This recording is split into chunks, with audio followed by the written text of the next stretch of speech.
ये Hero Splendor Plus flex fuel वाली motorcycle future ready तो है क्योंकि ये E85 पेट्रोल से चल सकती है, लेकिन इस मोटरसाइकिल में मुझे कुछ कमियां लगी हैं और कुछ खूबियां भी लगी हैं। इसलिए अगर आप खरीदने जा रहे हैं Hero Splendor Plus flex fuel वाली मोटरसाइकिल तो आपको इसकी कमियां और खूबियां जरूर जाननी चाहिए। और ये मैं आपको अच्छी तरीके से बता सकता हूँ क्योंकि अब मैंने इस मोटरसाइकिल को चला लिया है और अच्छी तरीके से मैंने इस मोटरसाइकिल को देख लिया, इसलिए मैं आपको ज़्यादा अच्छी तरीके से बता सकता हूँ। इसलिए आप इस वीडियो को पूरा देखें। वीडियो आपको पसंद आती तो प्लीज़ आप इस वीडियो को लाइक करें, शेयर करें और अपने भाई के channel bike point by Mintu and Rahul को सब्सक्राइब करके बेल आइकन को जरूर दबाएं। सबसे पहले हम खूबियों से शुरुआत करते हैं। मात्र 1 लाख रुपए इसकी लगभग ऑन रोड प्राइस है और उसमें ये फ्लेक्स फ्यूल वाली मोटरसाइकिल मतलब E85 मोटरसाइकिल मिल सकती है। मतलब ये 85% एथनॉल और 15% पेट्रोल से चल सकती है। तो इतनी कम प्राइस में अभी इंडिया में सिर्फ यही एक मोटरसाइकिल आपको मिल सकती है क्योंकि एक यामाहा की लॉन्च हुई है, वो तो बाद की बात है, वो 150 सीसी की मोटरसाइकिल है। तो इतनी कम प्राइस में फ्लेक्स फ्यूल में सबसे ज़्यादा मोस्ट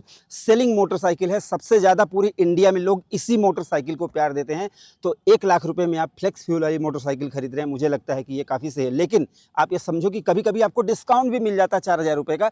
तो अगर डिस्काउंट मिल गया तो आपको लगभग 96,000 की ये मोटरसाइकिल मिलेगी और उस हिसाब से देखा जाए तो सही है।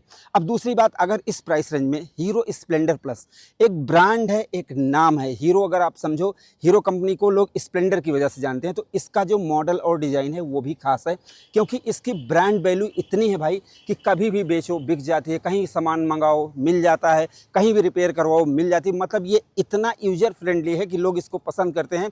तो उस हिसाब से अगर देखा जाए तो ये E85 के साथ लॉन्च हुई है, तो मुझे लगता है कि मोटरसाइकिल काफ़ी बेस्ट है। इसके अलावा जैसे मॉडल और डिज़ाइन में ज़्यादा टाइम नहीं लगाते हैं क्योंकि मॉडल और डिज़ाइन लोग इसका जानते हैं, लोग पसंद करते हैं। हाँ, अब E85 में आपको नए ग्राफिक्स मिल जाते हैं तो ये भी इसकी खूबी है। और हाँ भाई, E85 में नए आपको एलॉय व्हील्स दिए गए हैं, ठीक है। इससे क्या है कि जैसे ये छोटी छोटी चीज़ें हैं जो लोगों को नोटिस करनी होती हैं, तो ये मोटरसाइकिल अगर देखा जाए डिज़ाइन विजाइन के मामले में सही।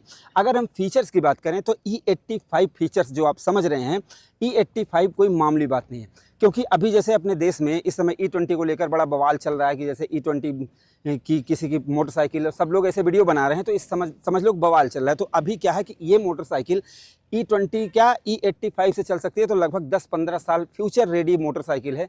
तो इसलिए भाई मुझे लगता है कि ये खूबी है। अब इसके अलावा भाई ये मोटरसाइकिल 100 सीसी की मोटरसाइकिल है, आपको 70 के आसपास माइलेज दे देती है। E20 या E15 पेट्रोल, E10 पेट्रोल के साथ इतना माइलेज दे देती है। अभी E85 के साथ कितना देगी ये मुझे नहीं पता है। तो ये भी इस मोटरसाइकिल की सबसे खास बात है। बाकी अगर खास बातों को देखोगे तो भाई इसकी राइडिंग क्वालिटी अच्छी है क्योंकि इसमें पट इंजन है, इसके अलावा स्क्वायर इंजन है, वजन 108 किलोग्राम के आसपास है। तो ये मोटरसाइकिल जैसे चाहे हाईवे हो, चाहे सिटी राइड हो, चाहे आप ऑफिस जाएं और इसके अलावा चाहे आप कोई काम करें, हर एक एज वाले बंदे को ये सूट करती है, ये भी सबसे अच्छी बात है। इसके अलावा अब इसमें फीचर्स की बात करें तो जैसे मैंने आपको बता दिया कि फ्यूचर रेडी ये मोटरसाइकिल है। इसमें आपको डिजिटल और एनालॉग मीटर ये देखो मिलने लगा है। पहले इसमें जो ये मॉडल मैं आपको दिखा रहा हूँ, जैसे ये देखो ये i3s वाली बटन है, ये सेल्फ की बटन है भाई, और ये इसमें डिजिटल और एनालॉग मीटर आ गया है।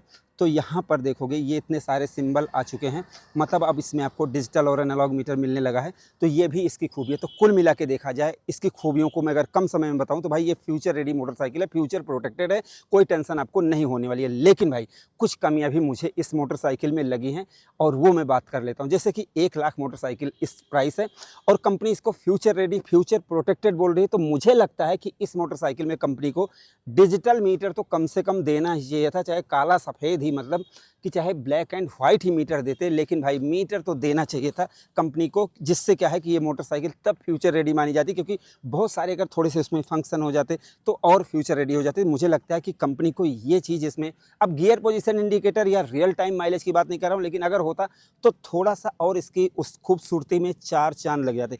बाकी मैं जैसे डिस्क ब्रेक और या किसी चीज़ की बात नहीं कर रहा हूँ क्योंकि ये मोटरसाइकिल अपने आप में परफेक्ट है। दूसरी मुझे एक कमी और लगी है कि जैसे कंपनी ने बताया है, इधर आकर दिखाओ भाई, जैसे कंपनी ने ये बताया है कि इसमें ये light E20 petrol E85 E80 के प्लस जैसे हो जाएगा, ये लाइट जल जाएगी भाई, ठीक है। तो कंपनी कहती है कि जब ये लाइट ऑन हो जाएगी 10 डिग्री सेल्सियस तापमान रहेगा, तो भाई कंपनी का कहना है कि उसमें 2-2.5 लीटर पेट्रोल डालना पड़ेगा, शुद्ध वाला पेट्रोल, तब ये जाकर सही से स्टार्ट कर पाएगी। तो मुझे लगता है कि जब सारे पेट्रोल पंप E85 हो जाएंगे तब कहाँ से शुद्ध पेट्रोल लाएंगे, तो ये जवाब तो कंपनी को थोड़ा सा देना चाहिए था। और जैसे मुझे लगता है कि इसके मामले में जैसे इसके रिपेयरिंग, इसके स्पेयर पार्ट, वारंटी, हर एक चीज़ के मामले में किसी को कोई टेंशन लेनी नहीं चाहिए। लेकिन अभी जैसे जो पेट्रोल का मैटर चल रहा है, मुझे लगता है कि कंपनी को थोड़ा-सा इसके बारे में और अच्छी तरीके से एक्सप्लेन करना चाहिए कि क्या वारंटी है, क्या सर्विस कॉस्ट है, क्या-क्या चेंज करवाना चाहिए, ये थोड़ा-सा और एक्सप्लेन करना चाहिए। कंपनी की बात कर रहा हूँ। बाकी ये मोटरसाइकिल अपने आप में एक परफेक्ट चीज़ है, लोग इसको पसंद करते हैं। अब बस इतनी सी बात थी भाई। अब आप बताओ कि आपको ये मोटरसाइकिल कैसी लगी? आप अपनी राय ज़रूर दो। आपको क्या कमियाँ खूबियाँ लगी? क्या आपको प्राइस ज़्यादा लग रही है? आप बताओ। बाकी इसकी walk around review, test ride की वीडियो, हर एक चीज़ उपलब्ध है, आप जाकर देख सकते हो। और ऐसी वीडियो के लिए आप मेरे लाइक, शेयर, सब्सक्राइब, फॉलो जरूर करें। धन्यवाद।